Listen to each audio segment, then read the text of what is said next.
Hello, fellow property investors. Andrew Fidler with LaPlante Real Estate, coming to you as always from Toledo, Ohio. Now, if you've opened your mail recently, you've probably received one of these. This is a City of Toledo notification that we own real estate here in the City of Toledo, and there is an active lead paint ordinance.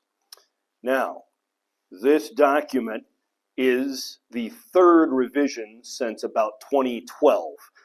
My own mother and I were speaking back before she started her personal portfolio about the ramifications of the City of Toledo lead paint ordinance and what it would do to the marketplace. That 2012 ordinance was defeated in court. They came out with a second ordinance in 2017.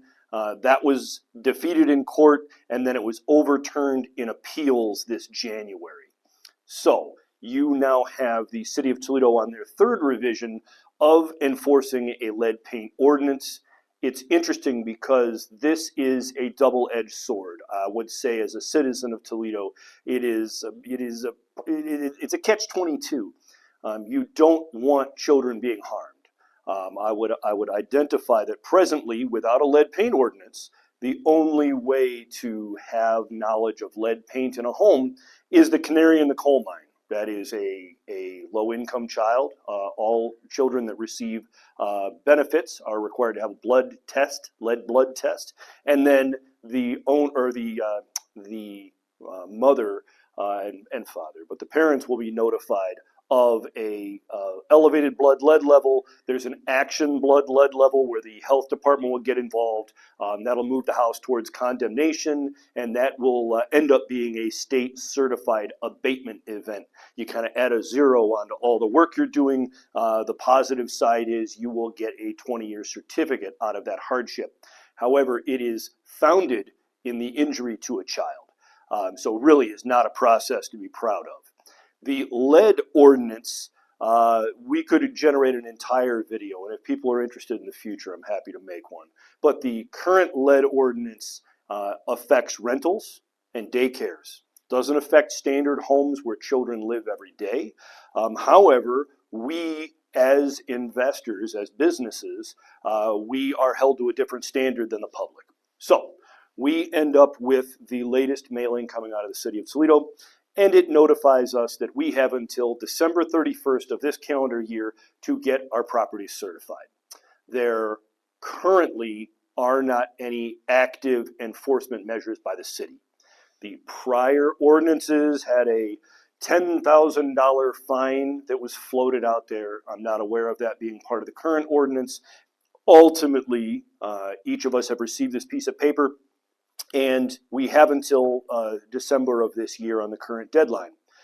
My crystal ball tells me that in spring of next year, January, February, March, we're going to receive communication from the city that there will actually be a foot in butt applied, where we come to the next favorite date of theirs is that June 30th, the midway point in the year.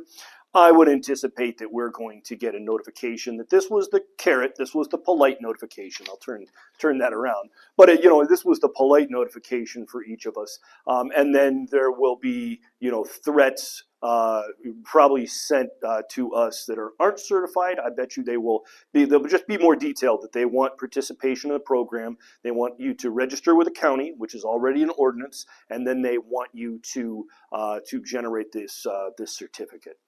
Now, what is the wipe test? What is the lead paint certificate? It requires a visual inspection of the property, and there can be no peeling paint. Pretty simple on that. Section 8 has held that standard for several years now. Then you are required to wipe test in 4 windows, 3 locations: the floor, the window sill, the window trough where the window actually closes. Those are analytical wipe tests. They're sent off to a lab. They're digested in acid, and you are analyzing the amount of lead that is inside the sample. And so before the test itself is done, you clean that surface and get ready for it. The cost on that, $750, not including repairs. I would identify, right, if your house has a whole bunch of repairs needing to be done, you probably needed to do those anyway. The real burden of the ordinance is the requirement to do the wipe tests. It's a pain in the butt because if you have brand new vinyl windows, you're not exempted. You still have to wipe test vinyl windows and prove that there is not lead dust on the surface of the vinyl windows. Stupid, but that would be some of the limitations of the ordinance. I think the last would just be, what am I personally doing? This, stack here is my family portfolio, just one of the ones that came in. And so for my wife and I, we are ensuring that we are certifying properties as they go vacant. That's the low-hanging fruit in the investor world. And we are not demanding access to our residents' properties to require wipe testing yet. I'm personally waiting to get a little more communication from the city, to see a little more interaction. One last poison pill that is out there, and it is definitely live in the ordinance, is that if you attempt to rent a property without a certification, the city would be able to stop that, and they're going to be able to see those being marketed online. And the last is when you would go in for an eviction. If your property does not have an active certificate, the poison pill was they would throw your property out of court, and you would be unable to evict someone until you were in compliance with that ordinance. I don't think that is a mechanism presently. I'm not really concerned about that amplitude. I would share for over 10 years now, what are we, 12, 13 years?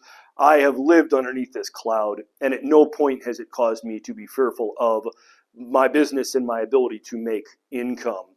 If anything, it is going to affect the characters that have no business doing rental property, offering housing in our town. If you are a slumlord and you will not maintain your property, then I don't want to see you in this town anyway. And that should translate to us as a buying opportunity. So that is the City of Toledo lead ordinance.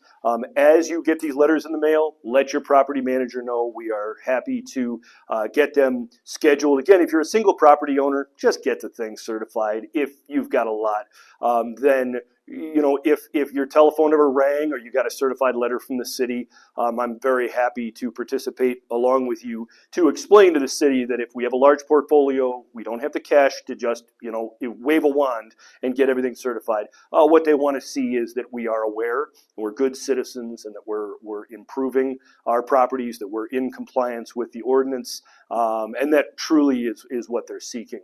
Lastly, if you guys aren't aware of my prior credentials, in undergrad, I graduated in environmental health. My specialty for 20 years was in hazardous materials. I have had a certification in asbestos remediation, and then I upgraded that into lead paint when that was a hot thing. I let my state abatement license expire in March of this year, and that was after for a while, we couldn't find qualified contractors to do abatement work. And we've since rectified that, and it is a pain in the butt burden of CEUs, so we've expired that. However, I have participated at the forefront of the lead ordinance, and definitely been in the chair in front of many of our officials and many of the the inspectors for enforcement. So we're in good hands. This letter is an important reminder that there is an ordinance, and truly the ordinance is nothing to be aggressive about. You're investing in, the Rust Belt? You're investing in properties that were built in that 1900 until 1960. Lead is very elastic. It is super for paint being able to weather the elements outdoors. So lead was amazing to add to paint. Unfortunately, it also poisons people. So we have that. The last would be if you are buying a home, right? If you already own one, you're kind of stuck. But if you're buying a property and there's peeling paint outside, it is typically not cost effective to scrape and paint a property and then in 2-3 years do the whole thing all over again. I would say the labor prices are excessive. At the same time, putting vinyl siding on 12 to 15 grand, 10 to 15 grand. That's the better bang for the buck. Your property will appraise better if you want to do a cash out refi. It'll be more appealing, and just more durable in general. But ultimately, we want to get past this lead ordinance. It is definitely, something that is present, and I don't vilify it by name. It is just an important mechanism of us choosing to do business. I would say that generations before us had similar conversations when they were like, OMG, I'm not allowed to discriminate people based on religion. I'm not allowed to only rent to people from my church. I'm not allowed to remove the front door of my property and throw people on the street. I have to follow rules. So we were all birthed into those rules, and then this is a new one that we've come into. So I would simply advise that by making sure that we factor this into our budgeting and we're factoring this into our future acquisitions, it is not the end of the world, but it is definitely something that we are well qualified to work together on to get through. As always, we appreciate you investing here in Toledo, Ohio, and we appreciate you retaining LaPlante Real Estate as your property management company to expand your portfolio, to sell your portfolio, and to manage it daily to provide housing here. So thank you very much. Goodbye.